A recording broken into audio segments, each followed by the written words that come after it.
ঢাকায় ট্রাম্পের বিশেষ দূত, আমেরিকার কড়া নজরে বাংলাদেশ। তারেক রহমানকে কি বলবে পেন্টাগন? দক্ষিণ এশিয়ার ভূ রাজনৈতিক দাবার বোর্ডে বাংলাদেশ আজ আর কোনো বোরে নয়, বরং রিমোট কন্ট্রোল এখন খোদ ঢাকার হাতে। প্রধানমন্ত্রী তারেক রহমানের ঐতিহাসিক বেজিং সফরের মাত্র ৩৩ দিনের মাথায় আক্ষরিক অর্থেই স্নায়ুচাপে ভুগছে পশ্চিমা বিশ্ব।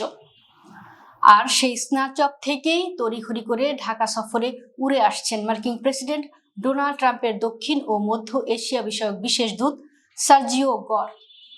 বিশ্ব কূটনীতির বিশ্লেষকরা বলছেন, এটি কোনো সাধারণ সৌজন্য সফর নয়, বরং বেইজিং এর সাথে ঢাকার নতুন সমীকরণ দেখে হোয়াইট হাউস এবং দিল্লির সাউথ ব্লকের যে রাতের ঘুম হারাম হয়ে গেছে, এটি তারই চরম বহিঃপ্রকাশ।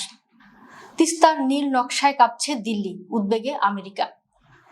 3 দিনের এই হাই প্রোফাইল সফরে মার্কিন দূত রোহিঙ্গা ক্যাম্প পরিদর্শন এবং মন্ত্রীদের সাথে বৈঠক করলেও পুরো বিশ্বের নজর থাকবে প্রধানমন্ত্রী তারেক রহমানের সাথে তার রুদ্ধদ্বার বৈঠকের দিকে। ওয়াশিংটন এখন মরিয়া হয়ে জানতে চায় চীনের সাথে ঢাকার পরবর্তী কৌশলগত ব্লুপ্রিন্ট কি।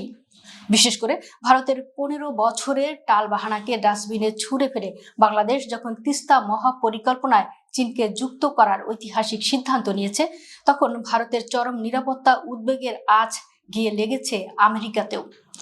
দিল্লি এখন ট্রাম্পের কাঁধে বন্দুক রেখে ঢাকাকে চাপে ফেলার নগ্ন কৌশল খুঁজছে। কিন্তু ঢাকা আজ স্পষ্ট বুঝিয়ে দিয়েছে, তিস্তার পানি বাংলার মানুষের অধিকার। এখানে কোনো ভিনদেশি মোড়লগিরি চলবে না।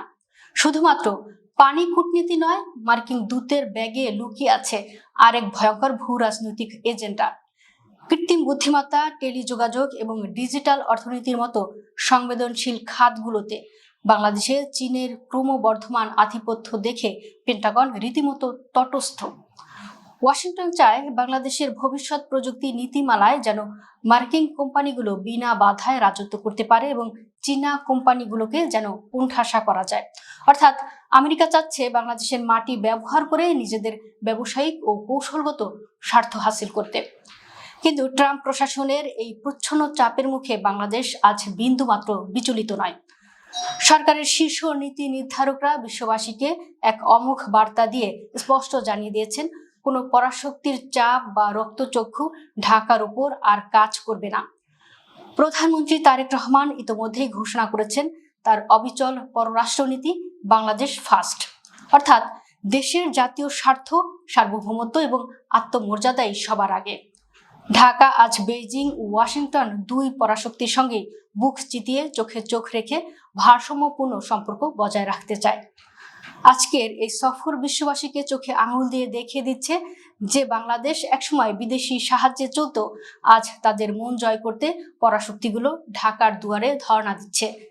ট্রাম্পের দূত হয়তো অনেক হিসাব নিকাশ নিয়ে আসছেন, কিন্তু বাংলাদেশের মাটি থেকে এবার তাকে একটাই বার্তা নিয়ে ফিরতে হবে। এই দেশ এখন আর কারো দয়ায় চলে না, বাংলাদেশ চলবে কেবল বাংলাদেশের সিদ্ধান্তে।